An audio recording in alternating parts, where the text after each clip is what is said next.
सभी प्रेमियों को पढ़िए।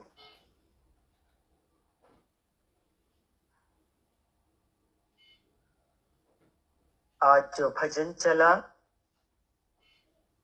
जीवन की सार्थकता यदि हम धारण करना चाहें तो इस भजन का अवलोकन दिन में एक बार अवश्य कर लें। इसके लिए मैं निवेदन कर रही हूँ रजनी ठक्कर जी से कि वो इसको लिख करके और चेष्टा संत को भेज दें।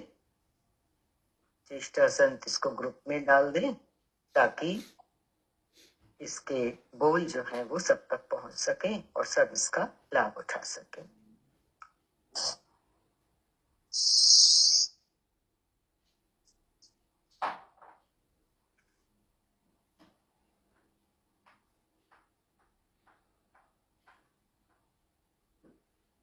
आज इस वाणी के माध्यम से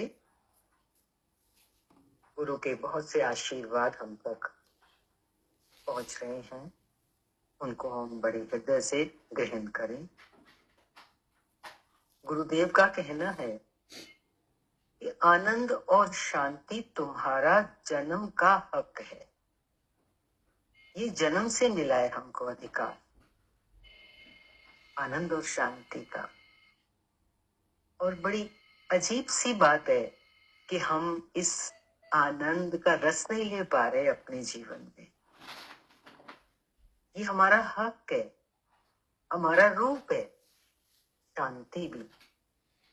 और देखने में ये आता है हर कोई अशांत है, हर कोई सुख का एहसास होते हुए भी, सब सुख होते हुए भी नहीं कर पाता। अब यहाँ गुरुदेव का जो एक संदेश है ये कि तुम इसे गंवाओ मत, क्योंकि ये तुम्हारे अंग संग है, इसको पहचानो। उसके लिए भगवान कह रहे हैं मुश्किलों में जो मुस्कुराता है, कैसे मिलेगी शांति?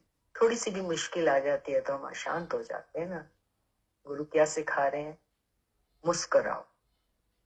और वास्तविक मुस्कुराना तो कब है? सुख में तो मुस्कुरा लेंगे, लेकिन मुश्किलों में यहां हमारे को पुरुषार्थ चाहिए, एक तैयारी चाहिए। गुरु के ज्ञान से हम तैयार हो रहे हैं। क्या सुख और क्या दुख, क्या सुविधा और क्या मुश्किल, सब एक ही है, क्योंकि सब गुजर जाता है।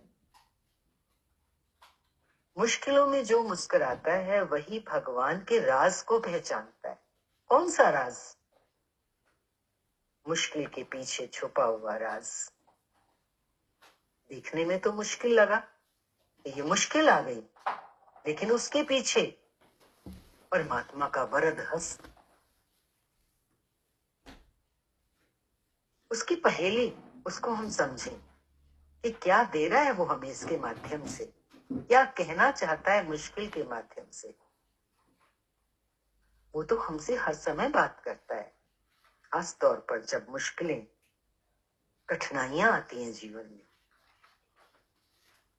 क्योंकि ये तो पक्क बात है, भगवान भलाई करता है सदैव, ना कि बुराई। ये तो हमारा छोटा मन है, जो कोई चीज अगर हमारे अनुकूल नहीं है तो हम उसमें बुराई ढूंढ लेते हैं। लेकिन क्या हमारे प्रभु हमारे साथ कोई बुराई कर सकते हैं? स्वप्न में भी नहीं कर सकते, क्योंकि सबसे बड़े हितैषी कोई अगर है इस धरती के ऊपर हमारे, तो हमारे प्रभु हैं। ये भरोसा। दूसरी बात, प्रारब्ध तो हर एक की बनी पड़ी है। जब भी कुछ प्रतिकूलता आए तो क्या सामने रखें? गुरु का वचन, ये मेरी प्रारब्ध है, ये पहले से तैयार है।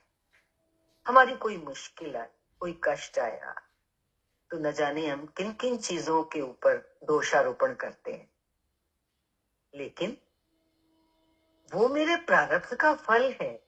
तो प्रारब्ध बनी कहां से? मेरे ही कर्म का तो फल है मेरी प्रारब्ध।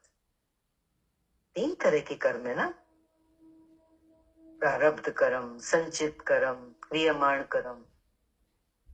तो प्रारब्ध का फल अनुकूलता और प्रतिकूलता के रूप में जो मेरे सामने आता है, वो मैंने ही तो बनाया है, मेरे ही कर्म का तो फल है। तो फिर हम किसी दूसरे पर, सामने वाले पर, या यहाँ तक कि हम भगवान पर दोष लगा देते हैं, तूने मेरे साथ ऐसा क्यों किया। आज हम जाग जाएं, इस बात पर डटे रहें कि प्रारब्ध बनी पड़ी है और उसकी जिम्मेवारी मेरी खुद की है, मैं खुद जिम्मेवार हूं। भगवान तो बहुत दयालु है, कृपालु है। अगर वो कोई दुख भेजते भी, आज याद कर लें, गांठ में बांध लें इस बात को। मनुष्य जो है ना, दुख से ही तो बहुत घबरा जाता है, स्वाभाविक भी है। कभी कभी बहुत बड़ा दुख आ जाता है, नहीं सहा जाता। लेकिन यदि हमें श्रद्धा और विश्वास है गुरु के वचनों में, आज हम सत्संग से जुड़े हैं बड़े सौभाग्य से, तो हमें क्या पक्का करना है, हमें ऊपर चढ़ाने के लिए ही वो दुख भेजता है। स्वीकार हो रही है ये बात। अब ये वचन हमें सदा याद रहे, सुख में भी और दुख में भी। सदा से ये बात सुनते चले आए हैं, दुख दारू सुख रोग भय। सच्चे भक्त दुख मांग कर लेते हैं। अगर हम सुख मांगते हैं तो इसका मतलब हम झूठे भक्त हो गए हैं।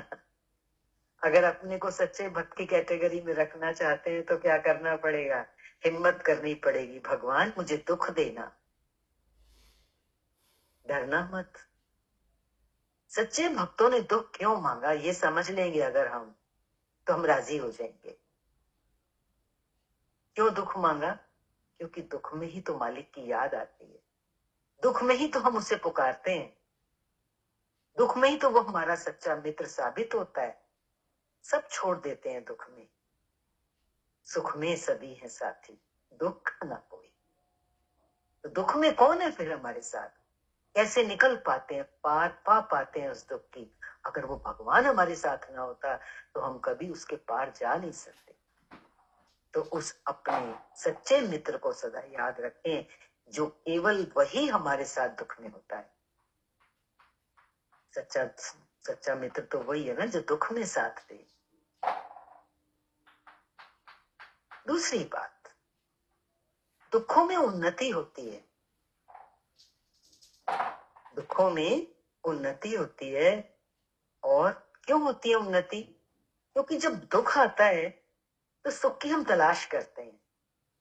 इसका मतलब सुरंग तो वही है, निकलना उसी में से ही है, दुख में से। नहीं तो अगर दुख ना आते, परीक्षा ना होती, सुख ही सुख मिलते जाते, तो देखो बात तो पक्की है ये कि हैवानों की तरह अपनी जिंदगी मोह और काम में, विकारों में व्यर्थ गंवा रहे थे और गंवाते ही चले जाएंगे यदि सुख सुख सुख सारा पॉजिटिव पॉजिटिव आता जाए। जीवन के दो पहलू में, पॉजिटिव और नेगेटिव, सुख और दुख। यदि नेगेटिविटीज ना आए तो सच्ची में हम कुछ भी नहीं सीख पाएंगे। वही तो है जो हमें सीखने के लिए मजबूर करती हैं हमारे जीवन के प्रतिकूल क्षण। ज्ञान के बाद विवेक खुलता है। सत्संग से जुड़े हैं, ज्ञान मिल रहा है, क्या लाभ हुआ ज्ञान में आने के बाद, हमारे दिमाग की खिड़कियां खुली। वो कौन सी खिड़की है, विवेक की। नहीं तो बस एक ही उसमें अपने मन मौज में, मन की मर्जी में, अपनी बुद्धि से चले जा रहे थे। अब जब विवेक जागा तो पता लगा हम कहाँ हैं, हम ठीक चल रहे हैं या नहीं चल रहे हैं। ये जो विवेक खुलता है कि हम क्या कर रहे हैं। सबसे पहली तो क्या जानकारी हुई जब विवेक खुला, अरे मैं ये क्यों कर रहा हूं, सारा दिन मोबाइल देखता हूं मैं। जिसको ज्ञान लग गया होगा वो जरूर चौंकेगा दिन में 10 बार, अरे खोला तो मैंने कुछ और देखने को था, मैं क्या देखने लग गया। और घंटा निकल जाता है, आधा घंटा निकल जाता है। हम अपने जीवन के मकसद को याद रखें, छोटी छोटी चीजों में। यदि हमें कुछ खबर देखनी भी है मोबाइल से, तो खोलें, देखें, बंद करें। इंसान बह जाता है उसमें। ऐसे ही ये तो एक दृष्टांत दिया, ऐसे ही जीवन में हम न जाने किन किन चीजों में बह जाते हैं। कहते ना, थोड़ा रुको, विचार करो, हम क्या कर रहे हैं, क्या ये करने योग्य भी है। और अब तो सच्ची बात है, ज्ञान मिला, विवेक जागा, तो यही काम तो हो रहा है। पग पग पर एक दिमाग चौंकता है, क्या ये मेरे करने लायक है? क्या मैं वहां गया, मेरे जाने लायक था? मैंने ये काम किया, क्या ये मेरे करने के लायक था या मुझे नहीं करना चाहिए था? ये विवेक का लाभ, सत्संग का लाभ। हर वक्त भगवान को अपने साथ समझो और याद रखो हम कौन सा काम करने के लिए आए हैं। देखो, भगवान हर समय याद होगा ना, तो ही हमें याद होगा कि हम करने क्या आए थे। आए थे हरि भजन को। भजन में भी तो आज यही था, हरि भजन को आए थे और रोटन लगे कपास। ये माया की सारी गतिविधियां क्या हैं? बस हम कपास ही तो उठते चले जा रहे हैं। जो करना था वो हमारा छूट गया है इस माया की चकाचौंध में। माया की चकाचौंध, इस तेज रोशनी से जो हमें गलत रास्ते की तरफ ले जा रही। दो रोशनी है, एक माया की चकाचौंध है, एक परमेश्वर की ज्योत है। हमें कौन सी रोशनी की तरफ जाना है? चकाचौंध में तो आंखें गड़बड़ा जाती हैं, सही नहीं दिखता, ऐसे करते ना, चौधा आता है तो। लेकिन जब ज्योत होती है, प्रकाश ही प्रकाश हो, कितना आनंद आता। सब कुछ भुलाकर केवल आज का ख्याल करो कि मैं क्या हूं। अरे दिन में हम एक बार तो जरूर याद कर लें, मैं कौन हूं, मैं कहां से आया हूं, मैं क्या करने आया हूं। बस इतने प्रश्न भी हम अपने आप से करें, उत्तर अपने आप आएंगे। एक गुरु मेरे अंदर बैठा है, वो भगवान, जिसने मेरे शरीर को धारण किया। गुजरी सो गुजर गई, बाकी तो संभाल लें। समझ से, रहत से अपनी रहनी को बदल दें, अपनी समझ को बदलें। ऐसे जो सुनते हैं उसको जीवन में लगा। देखो, जिसने अपने मन में भगवान को बिठाया, ये ज्ञान भगवान ने, दादा भगवान ने जो बीज डाला, कई बार आपके सामने रखी ये भावना दादा गुरु की, कि उन्होंने खास तौर पर स्त्रियों के उद्धार के लिए, उनके कल्याण के लिए ये विशेष सत्संग शुरू किया। ये ज्ञान की धारा जो आज के समय में कितने ही तरह से ज्ञान का प्रसारण होता है, ये बिल्कुल अलौकिक है, अलग है। क्योंकि इसमें गुरु की एक पीड़ा, एक आशीर्वाद, एक विशेष ध्यान इस बात पर कि स्त्रियां किसी तरह से सुखी हो जाए, उनको ये मार्ग मिल जाए। तो उन्होंने कहा कि जिसने अपने मन में भगवान को बिठाया वही सच्ची सुहागिन है। औरत सोचती है ना कि जब तक पति बैठा है तब तक मैं सुहागिन हूँ। लेकिन गुरु क्या कह गया, तू सदा सुहागिन है, पर कब, अगर तूने मन में भगवान को बिठाया। ये पति जो हाड़ मास का मिलता है, ये तो धोखा भी दे देता है, आज है कल नहीं, हर जन्म में बदल जाता है। ऐसे परिवर्तनशील पति का मैं क्या करूं? मुझे तो वो चाहिए जो सदा एक रसा है। मीरा ने कहा ना, मेरा चूड़ना हमेशा हमेशा के लिए, मेरा सुहाग हमेशा हमेशा के लिए। बाहर के संबंधी तो कभी मिलेंगे तो कभी बिछोड़ा दे जाएंगे, है ना सच्ची बात। और परमात्मा हमारा सच्चा पति जो सदा बसत हम साथ, हर वक्त बैठकर अंदर में उससे ही रास लीलाएं करो। प्रेम की क्रीड़ा उसी से करो। 8 मास के पुतलों से प्रेम कर लिया, कितना करेंगे ये भी देख लें। कहां पहुंचे, क्या मिला। आपके किए का कोई प्रति उपकार किसी के हृदय में कितना होता है, होता भी है तो ये तो व्यवहारिकता है, सच्चाई तो कुछ और ही। हर कोई बस केवल अपने सुख से जुड़ा हुआ है। उसको जब तक आपसे सुख मिल रहा है तब तक वो आपका, उसके बाद आपकी कोई कीमत नहीं है। कीमत अगर है तो सिर्फ गुरु की नजरों में है, जिसने उस परम से जोड़ा है हमको। वो परम जो हमारा एकमात्र हितैषी है, हमारा सदा सदा के लिए पति है। पति में संरक्षक, उसके साथ रासलीला करो। गोपियों ने, उनके घर परिवार, पति, बच्चे सब थे ना, संतान, लेकिन जैसे ही कृष्ण की मुरली बजती थी उसी समय सब कुछ छोड़ के बीच में ही, एक कहते हैं ऐसा कहानियों में आता है, एक आंख में अगर काजल लगाए तो एक में नहीं लगा और दौड़ पड़ती थी। गाय का दूध धो रही है तो बीच में ही छोड़ती चल पड़ती, भाग जाती थी। कृष्ण की बांसुरी सुनती, ये कौन सी बांसुरी है, ये गुरु की ज्ञान की बांसुरी बज रही है ना। अब ये जो अंदर गया प्रेम, भगवान कह रहे हैं उसके साथ रासलीला करो, मानो उसको अंदर ही अंदर बढ़ाओ कि हम तो प्रीतम के हैं और प्रीतम हमारा है। इस सच्चे संबंध को बढ़ाते रहो, बढ़ाते रहो। धन को बढ़ाया, संसार में और क्या किया हमने,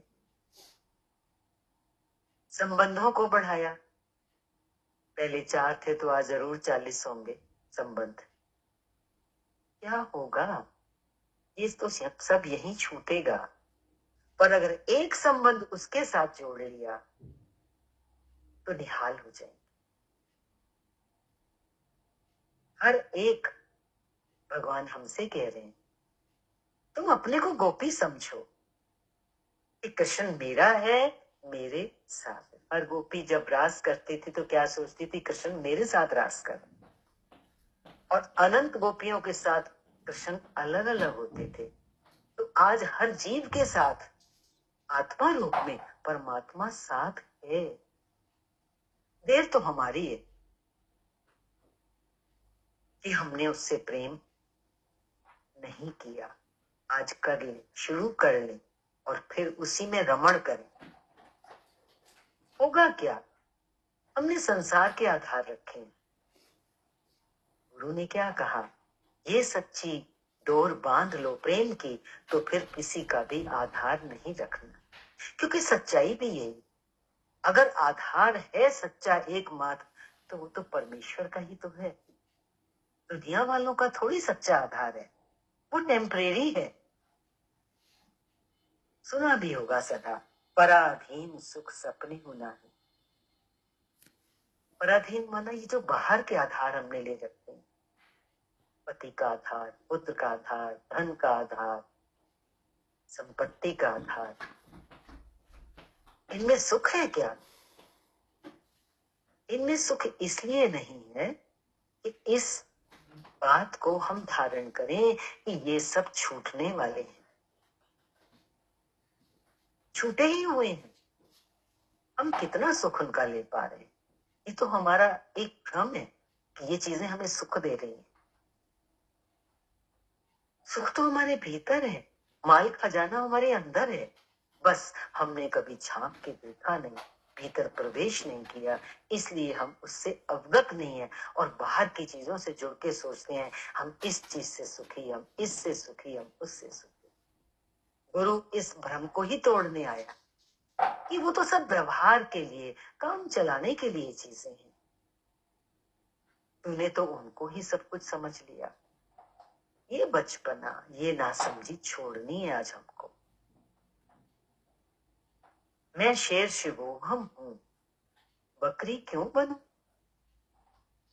हमें आत्मा में जगाया, शिवोहम की गर्जना करवाई है, उस शक्ति को जनरेट किया है हमारे अंदर, तो अब भी हम बकरी बने हुए हैं। बकरी माना क्या? हम इस शरीर को लेकर के मैं और फिर अपने वालों को लेकर के, अपनी धन संपत्ति मकान को लेकर के मेरा मेरा, यही बकरीपना है। इसको छोड़े। क्यों? अगर अपनी अंदर की शक्ति को जगाएंगे तो दुनिया भले हमें कितना भी गिराने को आए, पर सदा हमारे साथ कौन है? हमारा गुरु। हमें चढ़ाने के लिए केवल एक गुरु ही काफी है। आज इस बात का दृढ़ निश्चय करें। कोई नहीं चढ़ाएगा हमारे को, सब गिराएंगे। गिराने से मतलब क्या है? सब हमारी एनर्जी को सोख के ले जाएंगे। जब तक हम किसी के काम आ सकते हैं, लोग हमारे आसपास हैं, उसके बाद एकमात्र केवल हमारा गुरु, हमारा भगवान हमारे साथ। कहने का तात्पर्य ये है, अगर हमको बल देता है तो कौन देता है? गुरु, और गुरु का ज्ञान। केवल वही हमें ऊपर, क्योंकि ज्ञान ही तो ऊपर चढ़ाता है ना। क्या चीज आज भी हम अगर देखें अपने जीवन में, अपने अनुभव से भी, हम कहाँ पड़े हुए थे? आज अगर उठे हैं, थोड़ा बहुत भी उठे हैं, चढ़े हैं, तो किसकी कृपा से? गुरु की कृपा से ना। अपनी नासमझियों को, अपनी मूर्खता को, अपने अज्ञान को अगर याद करें तो रोंगटे खड़े होते हैं। अरे कितनी भूल में थे हम, गुरु ने आकर जगा दिया। गुरु तुम्हारी आत्मा है। आज सच्ची बात है, कुछ हमारे पास है तो एक गुरु है, वही हमारी आत्मा है। हमारा आधार आत्मा शरीर का आधार है, तो आज हमारा आधार कौन है? हमारा गुरु। आज उसका आधार ना हो तो हम तो कहीं के ना रहे।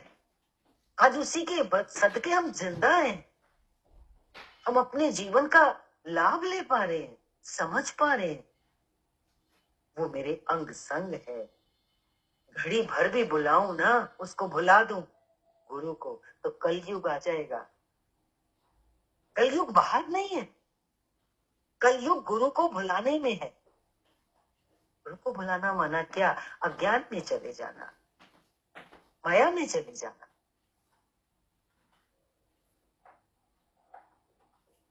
हर वक्त की सावधानी रखनी चाहिए। इस चीज की जरूरत है, सावधान होने की। किस बात की सावधानी चाहिए? देखो, अज्ञान में, अंधेरे में ले जाने वाला हमारा मन है। एक घोड़े सवार होता है ना, वो घोड़े पे सवार है, ऊपर चढ़ा बैठा है, और वो घोड़े को अपने नियंत्रण में रखता है। यहाँ पे हमें क्या करना है? हमें भी अपने मन का सवार होना है। ये भी घोड़ा है, ये किधर दौड़ता है, किधर ले जाए इस सवार को? गलत रास्ते पे भी जाता ही है। कह रहे हैं गुरु कि अपने मन के सवार बनो, पक्के घोड़े सवार बनो, तो मन सहज ही बस हो जाएगा। एक बार मन पे नियंत्रण हुआ नहीं, इसके सवार हम बने नहीं, पक्के सवार, तो फिर आत्म रस आने लगता है। मन ही तो है जो अनात्म रस में लेके जाता है। आज उसके हम मालिक बन गए तो आत्म रस आता है। आत्म रस चखने के बाद सारी माया कैसी लगती है? जैसे उल्टी कर दो, वॉमिट कर दो, भाती नहीं फिर माया। ये रस आवे तो वो रस नहीं भावे, कैसे भाएगा वो रस फिर माया? ये रस है ही ऐसा आनंद और शांति का स्रोत। विषयों का रस पहले अमृत जैसा लगता है, लेकिन उसका अंत कैसा होता है? विषयों का जहर के समान। मोह में, कामनाओं में बैठे थे, ये पता ही नहीं था कि प्रेम भी कुछ होता है। आज देखो, सत्संग से जुड़े ना, सबको लगता होगा कि प्रेम क्या चीज होती है। वो गुरु नहीं आते हमारे को सिखाया, उसने ही ये बीज हमारे अंदर डाला प्रेम का, वरना हम किसमें थे? प्रेम के विपरीत क्या है? मोह, इच्छा, इच्छा इंसान किसके लिए करेगा? अपने लिए। मोह करेगा अपने वालों के लिए, लेकिन प्रेम सर्व से। ये दात मेरे गुरु की, पता ही नहीं था कि प्रेम नाम की कोई चीज होती है। अपने छोटे से सीमित दायरे में वहीं गोल गोल गोल गोल घूम रहे थे। हम जानते ही नहीं थे कि प्रेम भी कुछ होता है जो सर्व में परमात्मा की नजर रखने से होता है। एक एक में मेरा साईं बसता है, सब में बैठकर मेरा दिलदार, उस महबूब के दर्शन करो। पत्ते पत्ते में, हर एक मनुष्य में, जड़ चेतन में भगवान को देखो तो जीवन में बहार आ जाए। अब इसके लिए जब भगवान किसी पर कृपा करते हैं तो जानते हो क्या करते हैं? एक बार किसी एक योगी के मुख से हमने सुना कि जब भगवान किसी जीव पर दया करता है, दया और कृपा में डिफरेंस था उसमें। जब वो दया करता है, जैसे भिखारी पे दया करते हैं, तो वो हमें ये माया की चीजें देता है, विषय भोग देता है। पर जब वो हम पर कृपा करता है तो इन सब चीजों को समेट लेता है। और मनुष्य तो रोता है, मेरे प्यारे को छीन लिया, मेरा घर लुट गया, मुझे बीमार कर दिया। नहीं, इस माध्यम से वो अपने जीव पर कृपा कर रहा है, क्योंकि तभी तो हम उससे जुड़ते हैं। भगवान झूठी रजाई छीन लेते हैं और सच्ची रजाई हमें देने के लिए तत्पर रहते हैं। हम तो तैयार हो लेने को, हम घबरा जाते हैं।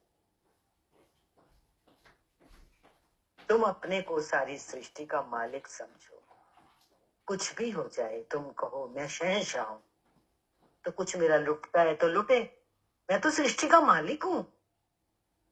जान लिया ना? देखो, सृष्टि के मालिक की जो भावना है वो कब पक्की होगी? जब ये पक्का होगा कि ये जगत मिथ्या है, नाशवंत, तभी तो उसकी कीमत होगी। अभी तो हमने ये जो मिथ्या है, इस अभी है, अभी नहीं है, नाशवंत है, हमने इसको सत्ता दे रखी है। इसीलिए कभी एहसास नहीं होता कि मैं तो शाहों का शाह हूं। इस संसार में कोई भी किसी का नहीं, भजन भी तो यही कहता है ना, केवल मैं ही तो हूं, कोई किसी का होगा भी कैसे? क्योंकि यहाँ पर सिर्फ एक है। वो एक कौन है? वो परम सत्य। एक के अलावा दूसरा कुछ है ही नहीं। लोगों की परवाह बिल्कुल मत करो, लोग कुछ भी बोलेंगे, बिल्कुल परवाह मत करो कि ये क्या कहेगा, वो क्या कहेगा। अगर इस बात में उलझे, इस बात में गए तो समय नष्ट हो जाएगा। हमारे पास समय नहीं है ज्यादा। हर वक्त अपने को मर्दों का भी मर्द समझो। ये किसके लिए आ रहा है वचन? स्त्रियों के लिए। स्त्री अपने को अबला समझती है, लेकिन याद रखना ये मर्दों की भी मर्द है। गुरु कह गया इस बात को, बहुत बड़ा आशीर्वाद दे गया है। बड़े में बड़ा अगर कोई ज्ञान का वचन है दादा का तो ये कि तू मर्दों का भी मर्द है। माना जो काम मर्द नहीं कर सकता वो तू कर सकती है। याद रखना इस बात को। स्त्री में वो शक्ति है जो सब कुछ कर सकती है। तू शक्तिवान है, दुखों को भुलाकर जल्दी आत्मा में स्थित होकर खड़ी हो जा और याद रख कि कुछ बना ही नहीं, है ही भगवान। मौत से डर लगता है ना इंसान को। जब है ही भगवान तो काहे की मौत? सब खेल है, कोई जन्मता है, कोई मर जाता है, तो सब खेल है। ये तो हर किसी का पार्ट है जो अपना पार्ट प्ले करके इस दुनिया से रवाना हो जाता है। अरे थोड़ा सा जीवन मिला है, कुछ कर लो। गुरु हर वचन में कैसे जगा रहे हैं, देखो कैसे कैसे करनी है कमाई, ध्यान देना है। अब कोई हमारे ऊपर गुस्सा करे, मैं भी गुस्सा आ जाता है, लेकिन नहीं, इस थोड़े जीवन में अगर कमाई करनी है तो कोई तुम्हारे पे गुस्सा करे तो तुम शांत हो जाओ, उल्टा शांति करो, नाराज ना हो।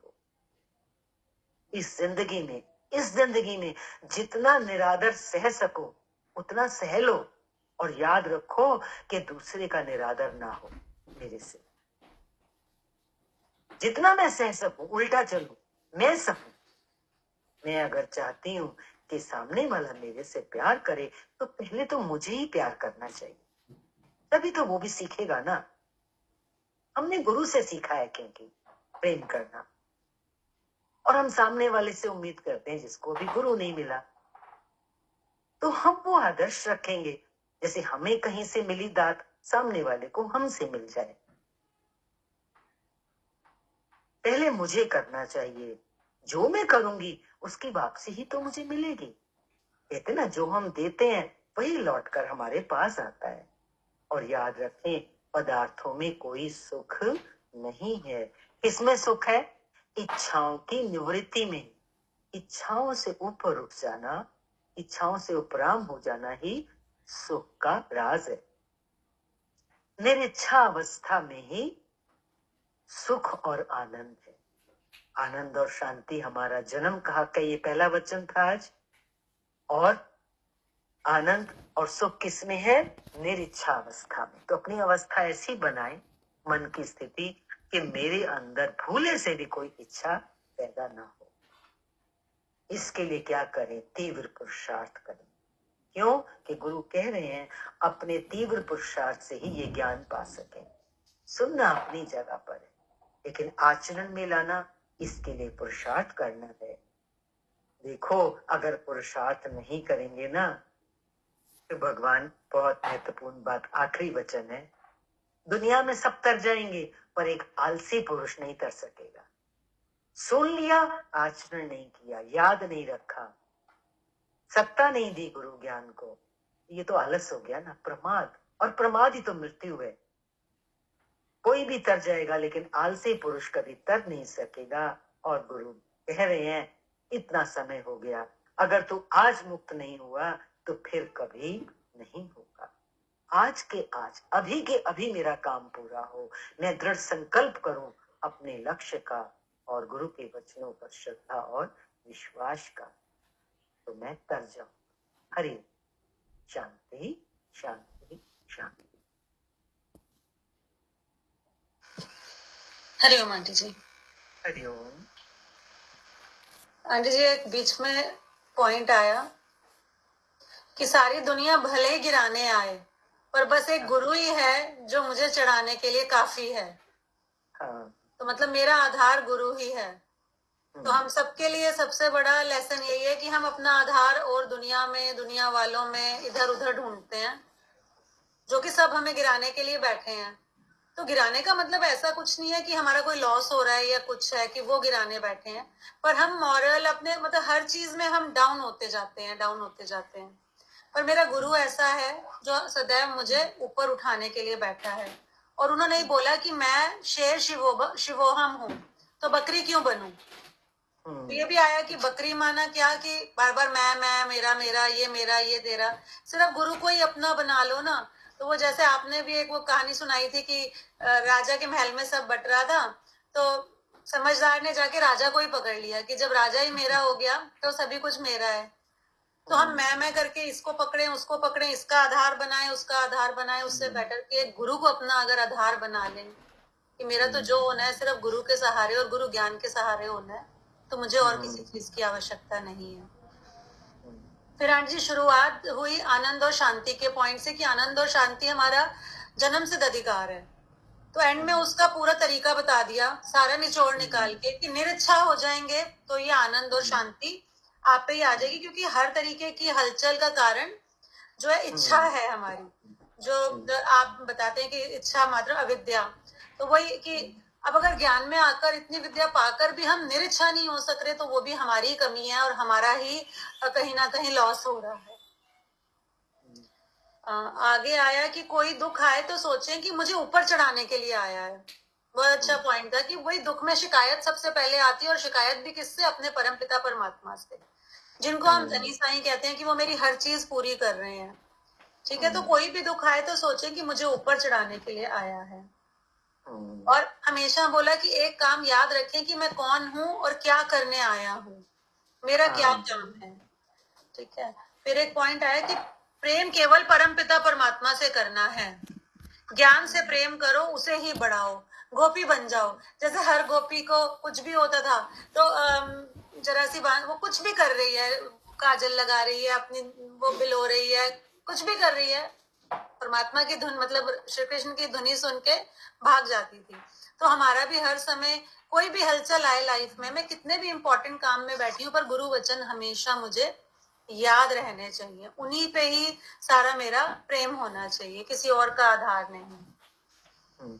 और फिर आया पॉइंट कि एक बार मन पे नियंत्रण हो गया तो आत्म रस आने लगता है, माया का रस फिर हमें भाता नहीं है, और ये रस आनंद और शांति का स्रोत है। ये पॉइंट भी हमारा पहले उससे जुड़ा हुआ कि आनंद और शांति निरीक्षा होने से आएगी, और निरीक्षा कैसे होंगे, जब मन पे नियंत्रण करेंगे। 3 पार्ट्स में ये बीच बीच में आया, पर तीनों में कनेक्ट होकर फर्स्ट क्वेश्चन का जो आंसर लास्ट निकला वही कि मन पे नियंत्रण करना ही आनंद और शांति का स्रोत है, और प्रभु की दया सदा है, और राजाई वस्तुओं में ये मैंने प्रभु की दया। किसी और से पूछो अब वचन। हाँ जी, कोई और बोलिए। आप सब अपना पॉइंट शेयर करें।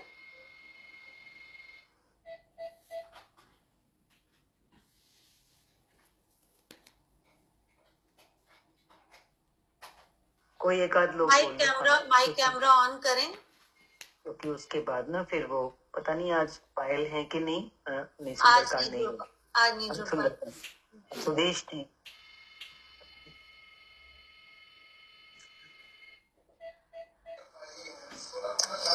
हरिओम दीदी। हरिओम सुमन। बस मेरे को तो शुरू से यही लगा कि बस मन की शांति इतनी मिली कि कुछ चीज की लालसा ही नहीं रही, ना कोई चीज की मन में लालसा होती है ना कुछ होती है। चुप रहने में इतना मन शांत रहता है, पता नहीं क्या, कुछ नहीं अच्छा लगता, केवल बस चुप रहो। वही मुझे तो बहुत बड़ा अमृत मिला गुरु से। यदि मैं गुरु के पास ना गई होती तो आज मेरा क्या हाल होता ये मुझे नहीं पता, लेकिन मुझे तो बहुत कुछ मिला। तो इन्होंने यही कहा ना, देखो शांति मिली है, कितना बड़ा काम हो गया, दृढ़ निश्चय हो गया ना कि जो मिला मुझे यहाँ से मिला, मेरे जीवन का काम पूरा हो गया। अब हलचल ही नहीं है। देखो योगी को यही तो चाहिए, यही तो परम लक्ष्य है जीवन का। और भगवान का रूप क्या होता है? यही है भगवान के दर्शन, यही है भगवान का मिलना, भगवान का साक्षात्कार। कहते हैं ना, उसका साक्षात्कार मुझे हो जाए, उसको साक्षात्कार हो गया। कौन सा साक्षात्कार? निरीक्षा होना, शांत होना, तृप्त होना कि बस मुझे अब कुछ नहीं चाहिए। जिसके अंदर से ये निकल रहा है तो समझो बहुत बड़ा काम हो गया। दीदी पहले मेरे मन में, जब मैं आपसे भी कई लोगों से यही पूछती थी, भगवान दुख क्यों देता है, दुख क्यों देता है, दुख क्यों देता है, ये क्वेश्चन मैंने आपके आगे भी रखा, लेकिन अब नहीं उठता वो क्वेश्चन। हाँ देखो ना, देखो अब कभी भी मन में नहीं आता है क्यों होता है, जो है ठीक है बढ़ जाए। हाँ, तो भगवान हमारे सारे क्यों हमसे ले रहे हैं, हमें खाली कर रहे हैं। हम भरे क्यों से हुए, ये क्यों हो गया, वो क्यों हो गया, ऐसा क्यों हो गया। बस यही तो माया है। जो इस क्यों से खाली हो गया तो वो तो परमात्मा से जुड़ गया ना। वेरी गुड, बहुत अच्छा अनुभव आपने। आपका आशीर्वाद है बस, मुझे तो अब यही बहुत कुछ मिला, नहीं तो मैं तो ऐसी ही तड़पती रहती, नहीं तो मैं पूरी जिंदगी कुछ नहीं पाती। पर गुरु का आसरा मिला तो मुझे बहुत शांति, बहुत बहुत। हरिओम दीदी। सतगुरु भगवान की जय, हरिओम। और सतगुरु की जय। आज दादा भगवान की कितनी महिमा हुई। देखो वो स्त्रियों को कितना पावरफुल बना के गए। वो देखो इस योगी के जीवन के अनुभव से शेयर हो रहा है ना, सबके सामने आ रही है ये बात कि वाकई पावर, कि तू मर्दों का भी मर्द है, तू शेर शिवो हम है, तू बकरी नहीं है। तो मैं करनी से उठ गई ना योगी। ऐसे ही हम सबको भी ये पुरुषार्थ जीवन में हो, हम यहाँ पहुंचे इस शांत पथ पर। इतना आनंद और शांति तेरा जन्म का हक है। तो बिल्कुल प्रमाणित कर रहा है ना योगी अपने अनुभव से। एक योगी कोई और आना चाहे तो आए, क्योंकि समय हो चुका है। उसके बाद अंत में मेरे ख्याल से चेष्टा आज एक भजन कर लेंगे, अगर सुंदरकांड नहीं है तो। हरिओम आंटी जी। हरिओम सीमा। आंटी जी, जैसे सुमन जी ने बोला कि परिस्थितियां आती हैं तो अब ये नहीं आता कि क्यों, मेरे मन में तो आता है ये कि क्यों मेरे साथ ऐसे हो रहा है, क्यों ये परिस्थिति आई है। ये वाला विचलन तो है मन में, मैं ऐसे झूठ नहीं बोलती। लेकिन ना साथ में एक जो वो आता है कि सत्संग के वचनों से ना एक शक्ति मिलती है कि इस परिस्थिति को झेलने के लिए अपने आप ही अंदर से कुछ आ जाता है कि बस कि मन हारता नहीं है कि तो इसलिए मुझे ऐसा लगता है कि बस वो गुरु के वचनों में ही अपना मन लगा के और वो परिस्थिति का सामना करने की सामर्थ्य भी वही वचन देते हैं। परिस्थितियां तो आ ही रही हैं और आएंगी, और मुझे तो पीछे मुड़ के देखती हूँ तो वो लगता है कि ये तो एक सतत प्रक्रिया है कि कुछ आज ऐसे तो कल वैसे, ये चलता ही रहेगा जब जीवन है। लेकिन बस वो प्रभु शक्ति देता रहे, ये वचन अपने आप को सामर्थ्यवान बनाने का एक माध्यम बनते हैं गुरु वचन से। हाँ, इसमें ना आचार्य वाणी में भी आया था कि जो कुछ भी विपरीतताएं आती हैं, दुख आते हैं, तो वो तो हमें कुछ सिखाने के लिए आते हैं। उसके पीछे हमारे लिए कोई लेसन होता है। तो अगर वो लेसन हम ले लें तो फिर हमें जो बाहर की पिक्चर दिखाई दे रही है कि ये तो दुख है, ये तो विपरीत अवस्था है, ये तो परिस्थिति है, तो फिर उधर ध्यान ना जा करके मुझे उसमें क्या मिल रहा है, भले उस समय नहीं लगेगा, पर जब उस समय चला जाएगा ना तो आपको बाद में लगेगा, अरे ये बात हुई, मुझे ये चीज सिखा के गई। होता है ना, वो घटना घटी मेरे जीवन में तो मुझे ये अक्ल आई, बोलते हैं जैसे वो बात होने के बाद मुझे ये अक्ल आई। तो हर नेगेटिविटी हमें कुछ ना कुछ पक्का करके जाती है, कुछ ना कुछ सिखाते जाती है, माना हम ऊपर उठते हैं। तो भगवान जब हमें अपनी ओर खींचते हैं, याद रखना, तो वो दुख कष्ट और विपरीतताएं भेजते हैं। जिस भक्त को, जिस योगी को ये बात याद रहेगी कि दुख दारू, दुख दवा है, किस चीज की, भवरोग से ऊपर उठने की और परमात्मा से जोड़ने की। तो आप इस चीज के साथ ये चीज जोड़ दीजिए। आपने बहुत अच्छा कहा कि परिस्थिति आती है तो भगवान मुझे सामर्थ्य भी देता है, लेकिन उस टाइम ये भी याद रखो कि इसमें छुपा हुआ कुछ भगवान का गिफ्ट भी है। मीन्स मेरे लिए कोई पार्ट है जो मुझे परमात्मा की तरफ खींच रहा है, मेरा काम हो रहा है, मैं ऊपर उठ रही हूँ, मेरा कल्याण हो रहा है इस विपरीतता के माध्यम से। क्लियर हो रही है सीमा आपको बात? जैसे इन्होंने बोला ना, सुमन संत ने आज बोला, जैसे दीदी पहले ये, जैसे दीदी ये है कि जैसे अब दुख आया, दुख तो देखो बच्चों के साथ सब कुछ होता रहता है, घर में ऐसे गृहस्थी है, दुख सुख तो आते ही रहते हैं। जैसे पहले कहा कि भी मन बहुत बेचैन हो गया, भगवान तूने ऐसा क्यों कर दिया, वो बात अब दिमाग में नहीं आती। अब जो कर रहा है तो प्रभु अच्छा कर रहा है, बस। बच्चों से भी यही कहती है, जो होगा अच्छा ही होगा। सीमा आपको क्लियर हो रही है?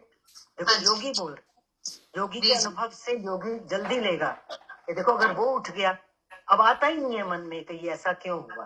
तो जिस समय कोई ऐसी बात आए तो इतना पक्का कर लो, अरे जो हुआ ये निकल जाएगा समय। हाँ, बस यही होता है कि जो कर रहा है वो अच्छा ही कर रहा है, मैं क्या करूँ, कुछ नहीं कर सकती ना। दुखी होके या वो करके मैं क्या कर सकती हूँ, किलस सकती हूँ, रो सकती हूँ, और यही कर सकती है ना लेडीज, तो और क्या कर सकती है। पर लेकिन ठीक है, जो प्रभु कर रहा है बहुत अच्छा कर। बच्चों को भी फिर यही समझाती हूँ, जो कर रहे हैं ना वही करेगा, कोई और तो करेगा नहीं, कोई नहीं, समय निकल जाएगा, सब बढ़िया होगा। बस अब दिमाग में यही आता है, जो होगा बढ़िया ही होगा, तो बढ़िया ही होगा। देखो सुमन की बात सब याद रख लो, एक भरोसा राम का।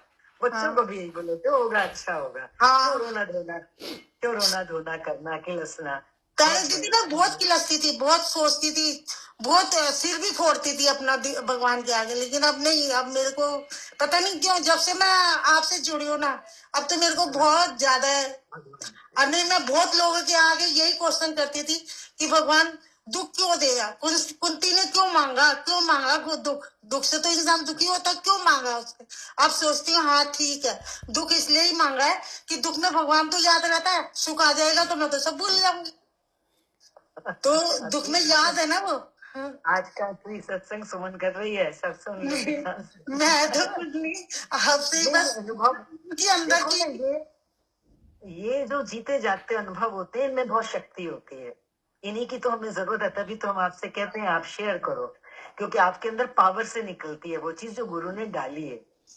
ठीक है, असीमा आपका पूरा हो गया, आपको क्लियर भी हो गया होगा पॉइंट। आपने जो बात रखी वो इनके भाव से आपका जो आपने जो शेयर किया वो और पूरा हो रहा है, उस पर ध्यान दीजिएगा। हाँ, ये वो जुड़ी हुई है क्या, पिंकी कुछ कहना चाह रही है क्या? हरिओम। हाँ जी, आपका हरिओम। माइक खाना। हरिओम आंटी जी। हरिओम हरिओम। जैसे कि मतलब आपने आज बोला सत्संग में कि भाई जो है सुख या शांति हमारा जो है हक है, तो ये देखो सीखेंगे तो सत्संग से विवेक जागेगा, ज्ञान आएगा, तो यही हम तभी सीखेंगे। लेकिन हम एकदम से भी नहीं वहां पे पहुंच सकते कि जैसे आपने कहा कि अपने लिए दुख मांगो, क्योंकि अभी थोड़ी सीढ़ी से नीचे ही है। थोड़ा सा भी तो होता ही है कि अपने ही स्वार्थ पूरे करने की सोचते हैं, लेकिन धीरे धीरे जो है इस तरफ बढ़ेंगे कि भी दुख नहीं मांगेंगे तो यही है कि इच्छाएं अपनी कम कर सकते हैं। इच्छाएं थोड़ी कम हो जाएंगी तो बेचैनी अशांति अपने आप कम हो जाएगी, और इच्छाएं कम होगी तो शायद दुख भी कम हो जाएंगे। जो मुझे आपको एक सेकंड रोक के बीच में एक बात बोल रहा हूँ। हाँ जी। आपने कहा कि हम दुख मांगे, नहीं, हमें दुख भी नहीं मांगना और सुख भी नहीं मांगना। हाँ जी, ये कहाँ सुन लिया कि हम दुख मांगे? नहीं कुंती मतलब ने कि मांगा। हाँ जी, एक हाँ जी, मिनट, हाँ जी, कुंती ने मांगा, वो एक आदर्श है इतिहास में। हाँ हाँ तो हाँ ऐसा भी होता है, जो सच्चे भक्त होते हैं, वाणी में था, जो सच्चे भक्त होते हैं वो दुख मांगते हैं। तो अभी हम खाली भक्त भी अगर हैं, हाँ जी, हाँ जी, हाँ भक्त होने के लिए क्या है? मालिक तेरी रजा में मैं राजी हूँ, है ना? तो दुख दे, तो इन्होंने बोला ना, दुख दे तो तेरा दिया हुआ है ना, मैं क्या करूं, मैं कुछ कर नहीं सकती। वो कितने सरल भाव से बोल रही हैं। अगर वो सुख दे तो इसमें हमें, हम भक्त हैं अभी, सच्चे भक्त होने में हमें समय लगेगा। तो सुख दे तो हम उसको भोगे नहीं, तो एक आदत बिल्कुल। पड़ जाएगी ना भोगने की। तो जब हाँ। दुख आएगा तो उसको भी हम नहीं भोगेंगे ना, वो भी आके चला जाएगा। तो हम सहज भाव से दृष्टा होकर जीवन की गतिविधियों को, परिस्थितियों को देखेंगे, इस तरह से आगे बढ़ेंगे। ठीक है, मतलब आपका मेरा पॉइंट में साथ के साथ थोड़ा सा कहीं आप गलत ना ले लें उस चीज को। हाँ जी, जी बिल्कुल नहीं, मतलब वही मतलब था कि यानी इस चीज तक आने के लिए भक्ति या बहुत सच्चा भक्त हमें बनना पड़ेगा।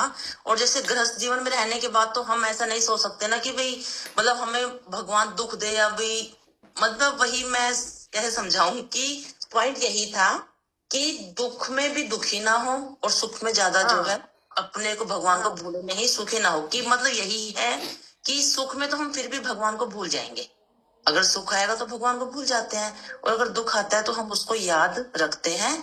तो जैसे कुंती ने मांगा, या जैसे और भी जिसने भी दुख मांगे होंगे, तो यही है कि भाई दुख होने पे भगवान को याद किया जा सकता है, सुखी होने पे नहीं। तो बस यही था कि मतलब मेरा ये है कि भगवान की रजा में ही राजी, जो उन्होंने किया अच्छा ही। कि जैसे आपने बोला कि भाई हमारे वो जो अगर हमारा अच्छा चाहने वाला कोई है तो वो प्रभु ही है, उन्हीं को पता है कि हमारे लिए क्या अच्छा। वो तो हमारे अपने स्वार्थ है कि भाई हम सोचते हैं कि गलत कर दिया हमारे साथ, लेकिन सही सोचने वाले तो वो हैं। तो हमें इसके लिए अपने को तैयार करना पड़ेगा, या अपने को शांत रखना पड़ेगा कि जो प्रभु ने किया उसकी रजा में मतलब राजी रहे। ये जो मेरे समझ में आया थोड़ा सा। तो देखो, ये तो केवल कुंती का उदाहरण है कि कुंती ने दुख क्यों मांगा। केवल हम थोड़ी ना मांग सकते हैं, हम थोड़ी ना कहेंगे कि भैया हमें दुख दे ऊपर से। भाई ठीक है, आया तो ठीक, नहीं आया तो ठीक है, सब प्रभु की देन है। पर लेकिन ये क्वेश्चन मैंने बहुत लोगों से सामने रखा कि कुंती ने दुख क्यों मांगा। बस केवल एक ये क्वेश्चन मेरे मन में था शुरू से ही। एक सच्चे भक्त का आदर्श है ना इतिहास में। बस ये है कि दुख तो कोई भी नहीं मांगना चाहेगा। भी उनकी मैं क्या कह सकती हूँ, वो तो भक्त थे, भगवान जी मैं इतनी थोड़ी ना हो सकती हूँ। तो बस वो आज की जो बात है वो यही है कि हम लोग जो सत्संग से जुड़े हैं, हम लोगों की साधना है निरीक्षा होने की। धीरे धीरे हम अपनी इच्छाओं पे तो नियंत्रण कर सकते हैं, बाकी हमें बहुत ज्यादा छलांग लगाने की भी जरूरत नहीं है। हमें भगवान ने जहाँ रखा है धीरे धीरे ऊपर उठेंगे। गुरु का ज्ञान हमें उठा ही रहा है, उसके लिए बहुत अपने ऊपर बोझ डालने की जरूरत नहीं है। आज सत्संग को और शेयरिंग को यहीं विराम दे रहे हैं। एक छोटा सा भजन करके सत्संग